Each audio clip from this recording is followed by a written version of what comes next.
नमस्कार, मी पंजाब डक. आज आहे 28 ऑक्टोबर 2025.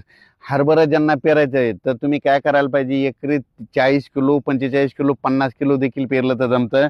हरभरा इतकं पेरल्याच्या नंतर दाट असावं. हे आम्ही 18-19 तारखेचं कोरडवाहू शेताचं पेरलेलं इतकं दाट असायला पाहिजे. आणि हे अंतर 16 इंच करायचं. 16 इंच केल्याच्या नंतर तुम्हाला सांगतो की हरभऱ्याला चांगला उतार येतो, म्हणून हे लक्षात घ्यायचं. आणि हे आपलं कोरडवाहूच्या शेतामधलं हरभरे 2 एकरमध्ये 1 एकरला 48 किलो आम्ही एकरी पेरलेलं आहे. तर आणखीन जवळपास 14 एकर पेरायचं राहिलेलं आहे. त्याचा देखील तुम्हाला व्हिडिओ दाखवणार आहे. पण हे असा हरभरा तुम्ही बघा, पुरी महिना पहिले आपले काय म्हणायचे, हरभरा इतका दाट असावं, प्लेट जर फेकली तर वर तरंगावं, असं इतकं दाट हरभरा पाहिजे, तरच हरभऱ्याला उतार येतो. पेरताना काय करायचं, एकरी 45 किलो पेरा.